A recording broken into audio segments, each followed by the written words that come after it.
Parole. On sait que la prendre ça vaut de l'or. Hamdoullah, on croit en Dieu. Encore mieux que les droits de l'homme. Insignifiance. Depuis que la violence est banale, faut que les racistes, j'ai grandi avec Sylvain et Kamal. Fico bip bip, ouais ça vient de commencer. C'est les cités, ça prend pas la serre. Ensuite, vous êtes beaucoup à me demander des nouvelles du procès des MHD. Je vous ai fait la première, la deuxième et la troisième journée. Sauf que pour cette quatrième journée, la personne, elle a pas été. Donc en gros, j'en sais pas plus. Mais je suis tombé sur un article de Street Press qui regroupe un petit peu ce qui s'est passé ce soir-là. Donc pour les personnes justement qui n'ont pas lu, je tenais à vous le lire en vidéo puisqu'il est vraiment intéressant. Et il y a des choses que moi-même je savais pas. Bref, en gros on peut lire. Du 4 au 22 septembre, MHD est jugé pour meurtre devant la cour d'assises de Paris, aux côtés de 8 autres hommes. Ils encourent 30 ans de réclusion criminelle. 3 semaines pour tenter de comprendre pourquoi un jeune homme ordinaire du 10e arrondissement est mort sous 22 coups de couteau administrés. Pense la justice par un escadron d'une dizaine de jeunes du quartier voisin, celui des Chaux-Fourniers et de la Cité Rouge, du 19e arrondissement. 3 semaines pour expliquer peut-être la présence de l'inventeur autoproclamé de l'afro-trap dans ce dossier. Il est 2h50, ce 6 juillet 2018, lorsque 8 amis du quartier de la Grange-aux-Belles discutent, installés dans la rue du Buisson Saint-Louis. Ils voient apparaître un groupe de visages familiers et hostiles. Les silhouettes venues des Chaux-Fourniers foncent sur eux. Une course folle s'enclenche. Derrière les hommes, une berline noire s'engage. 7 des cibles parviennent à s'enfuir. Mais Loïc ne court pas assez vite. La Mercedes immatriculée en Allemagne le percute par la droite. La bande fonce alors sur lui. Il reçoit des coups de pied, des coups de poing et des coups de couteau. Son corps entier est attaqué. L'autopsie note 30 marques de coups et blessures au total. La lame d'un opinel retrouvée à quelques mètres de son corps transperce sa peau, ses veines et entaille même profondément son nez. À 3h34, alors que les pompiers viennent d'arriver sur place, Loïc meurt d'une hémorragie due à un coup qu'il a reçu à la cuisse, en pleine artère fémorale. Et les sauveteurs n'ont rien pu faire. Les caméras de surveillance de la ville ont tout filmé. Sur leur téléphone, des témoins ont enregistré la scène sur d'autres angles.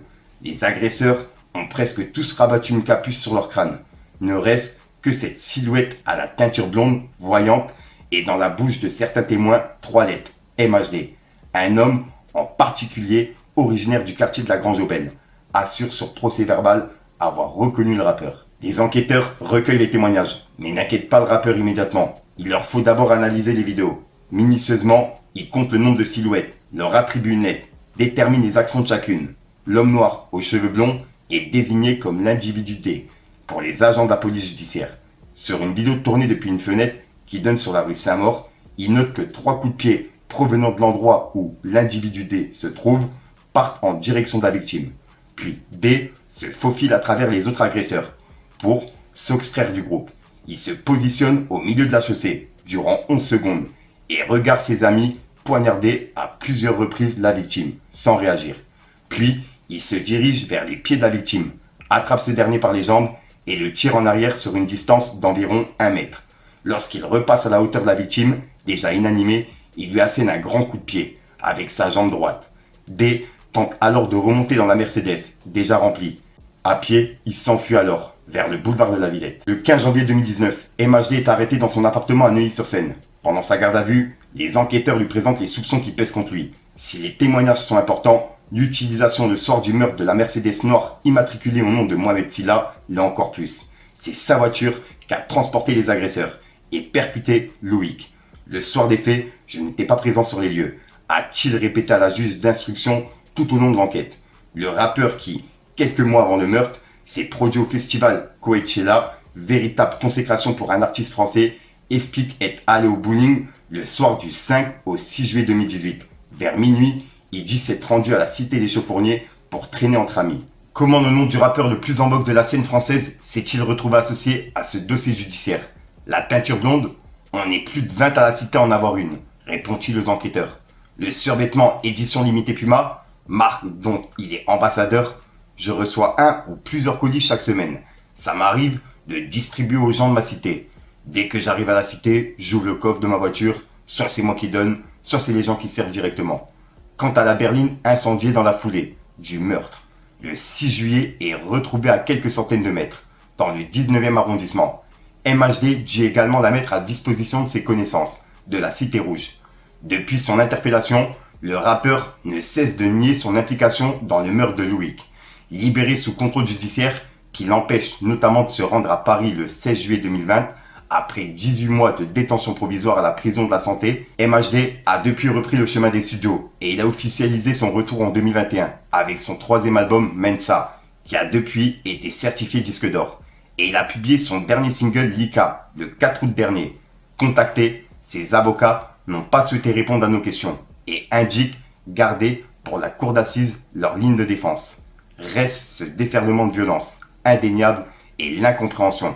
Ce procès est un dernier espoir d'avoir des réponses crédibles et concrètes, rapporte Madame Juliette Chapelle pour ses clients, les parents et le frère de Loïc. Elle déplore. Pour l'instant, malgré l'instruction, personne n'a voulu raconter ce qui s'est vraiment passé et leur rôle. Où débute cette violence, qui n'était pas nouvelle le soir du meurtre et qui touche des familles depuis plusieurs années. Dans la journée du 5 juillet, une dizaine d'hommes de la cité de Grand-Jobel seraient venus menacer à son domicile un jeune des Chaufourniers, un des témoins du meurtre dit aux enquêteurs. Depuis qu'on a 15 ans, c'est club de golf, marteau, batte de baseball, extincteur. Cet après-midi-là ne diffère pas des autres. L'homme menacé s'appelle Binkeka. Il parvient à se cacher de ses agresseurs et prévient son grand frère, footballeur professionnel et ami d'MHD. Il fait partie des 9 accusés qui devront répondre du meurtre de Loïc devant la cour d'assises de Paris. Et en gros, c'est un article qui a été fait par Street Press. Voilà, donc voilà l'équipe, c'est tout pour cette petite vidéo actu. Dites-moi vous ce que vous en pensez dans les commentaires et n'hésitez pas à mettre un petit pouce bleu pour soutenir le référencement. Et si jamais vous n'êtes pas abonné, je vous invite à activer la petite cloche l'équipe. Fallait que je te parle d'un truc. L'histoire c'est la fini sans clic pas. Mon négro tonton c'est la rue qui te parle. Ouais, c'est la rue qui te parle. Laisse-moi coller, nous quitte pas. Les histoires c'est la fini sans clic pas.